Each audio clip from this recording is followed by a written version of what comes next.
We have many oncogenes and tumor suppressors in our cells. In a previous video, I introduced HER2 as an example of an oncogene. In this video, we will focus on BRCA, a tumor suppressor that once stood at the center of a major social issue. At the heart of this story was a Hollywood actress, Angelina Jolie. After learning she carried the BRCA mutation, she chose to undergo preventive surgery, removing her healthy breasts and ovaries. Her decision shocked the world and sparked intense debate. So in this video, we'll look at three things: what the BRCA gene is, how it relates to cancer, and why Angelina made such a dramatic decision. BRCA stands for breast cancer susceptibility gene. There are two types, BRCA1 and 2, but they function in a very similar way. In this video, I simply refer to them together as BRCA. As I explained in part 1, the DNA in our body is constantly damaged for many different reasons. Fortunately, our cells have an excellent DNA repair system, which usually keeps us safe. BRCA is one of the key players in the DNA repair process. Therefore, when DNA gets damaged, BRCA quickly recognizes the damage and helps restore it to its original state. However, the problem arises when BRCA itself carries mutation and can no longer function properly. In that case, damaged DNA is left unrepaired. Nevertheless, if the damaged gene is not that important, it might not cause serious issues. But over time, DNA damage can continue to accumulate in other genes in someone with a BRCA mutation. If the newly damaged gene is critical for preventing cancer, this damage may lead to cancer. Therefore, people with BRCA mutations face a higher risk of cancer over time than those without. In part 1, I explained that cancer usually develops from acquired genetic mutations. But what makes the BRCA mutations so concerning is that they can be present from birth and can even be inherited. So then, what's the difference between acquired and inherited mutations? Acquired mutations occur in somatic cells, meaning all the body cells except reproductive cells. These mutations arise during life and are not inherited. In contrast, inherited mutations occur in the reproductive cells, eggs or sperm. When these cells come together to form a fertilized egg, that single cell divides and eventually makes up the entire body. So a mutation in the egg or sperm will not only end up every cell of the body, but can also be passed on to future generations. One example of a gene whose mutations are found in reproductive cells is BRCA.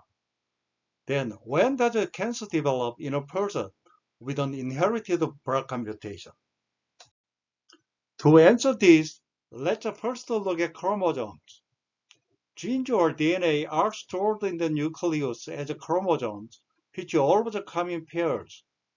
Humans have 23 such pairs. Each pair carries the same gene, one copy from the father and the other from the mother. Therefore, we all have two BRCA genes. So when it comes to inherited BRCA mutations, there are three possibilities. Both BRCA genes are normal, one is mutated, or both are mutated. The first case is simply normal. And if both are mutated, the fetus usually cannot survive and never develops to birth. Then, what happens when only one BRCA gene is mutated? In this case, although one BRCA gene is damaged, the other remains normal. This means functional BRCA proteins can still be produced. Of course, the amount is less than when both genes are normal, but it's usually enough to stay healthy.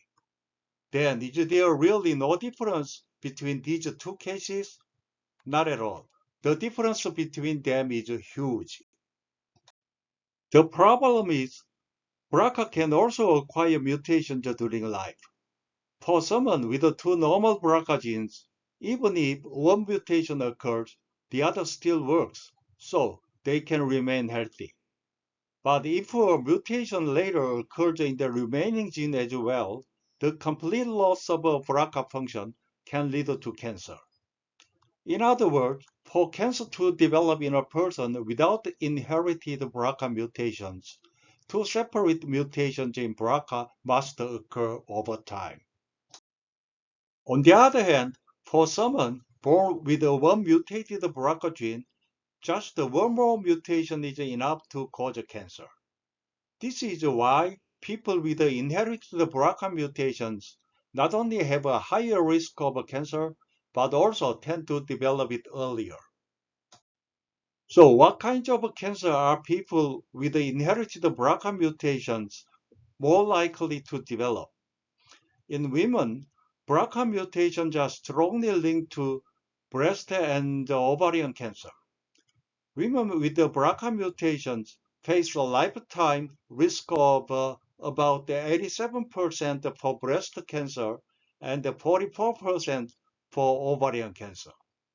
In contrast, these risks drop to only 8% and 2% in women without the mutations. BRCA mutations also make cancer to develop earlier, and the breast cancer occurring before the age of 40 is often linked to these mutations. The risk is not limited to women.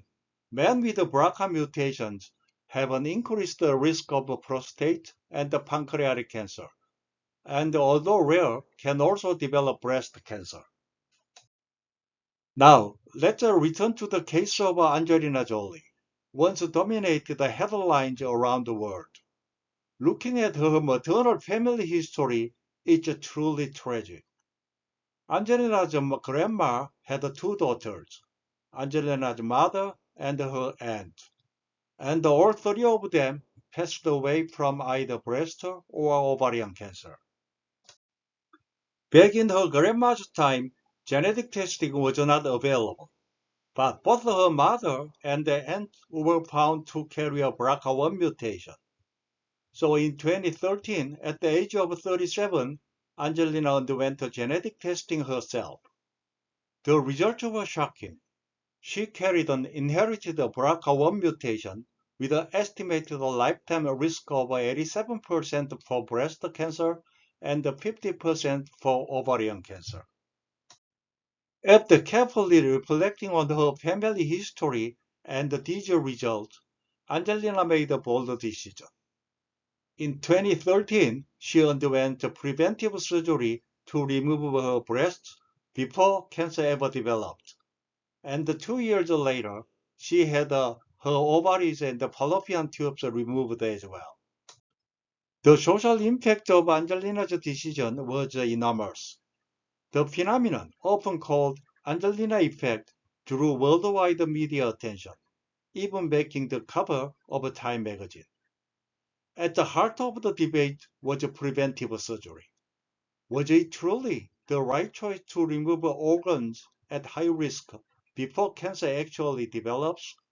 This became a major topic of public debate. Of course, the choice of preventive surgery is deeply personal, shaped by one's own history and values. For Angelina, her difficult family story and the inherited BRCA mutation made that choice clear. Anyway, what is certain is that by undergoing preventive surgery, Angelina has dramatically reduced her risk of breast and ovarian cancer. Thank you for watching.